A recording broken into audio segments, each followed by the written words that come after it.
ನಮಸ್ಕಾರ, ನನ್ನ ಹೆಸರು ರಾಹುಲ್ ಅಂತ, ಮಿತ್ರ ಸಂಗಮ ಫಿಲಮ್ ಇನ್ಸ್ಟಿಟ್ಯೂಟಿಂದ. ಸಾಹಿತ್ಯ ಬರೆಯೋದು ನನ್ನ ಹವ್ಯಾಸ. ಅದೇ ರೀತಿ ಒಂದು ಸಾಹಿತ್ಯ ಬರೆದಿದ್ದೀನಿ, ಅದನ್ನು ನಿಮ್ಮ ಮುಂದೆ ಪ್ರಸ್ತುತಗೊಳಿಸ್ತಿದ್ದೇನೆ.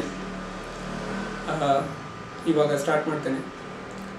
ರಾಧೆ ಮನಸ ಕದ್ದ ಕೃಷ್ಣ, ನಿನ್ನ ನೋಡಿ ಕಂಗಾಲಾದೆ, ಕೊಳಲನೂದ ಜೋಕುಮಾರ, ನಾನೇ ನಿನ್ನ ಹೃದಯ ಚೋರ, ಮನಕ್ಕೆ ನೀನು ನನ್ನ ಕರೆದೆ, ಪುಟ್ಟ ಪುಟ್ಟ ಹೆಜ್ಜೆಯ ನಿಟ್ಟು, ಗಲ್ಲು ಗಲ್ಲು ಗೆಜ್ಜೆಯ ತೊಟ್ಟು, ಬಂದೆನೆ ನಿನ್ನೊಳಗೆ ಕೇವಲ ನಿನಗಾಗೆ, ಪ್ರೀತಿ ತುಂಬಿ ಬಂತು ರೋಮ, ಬರುವ ಜೊತೆಗೆ ಮೇಘ ಶ್ಯಾಮ, ನೀಲ ನೀಲ ನನ್ನ ವರ್ಣ, ಸೆಳೆದೆ ನಾನಿನರನ್ನ, ಮನಸ್ಸು ಅನ್ನೋ ಆದಿಗಂತ, ಮನಸ ಕದ್ದ ಕಳ್ಳ ಕೃಷ್ಣ, ನಾನೇ ನಿನ್ನ ಗೋಪಿ ಲೋಲ, ಗೋಪಿಕೆ ನೀನಾಗ.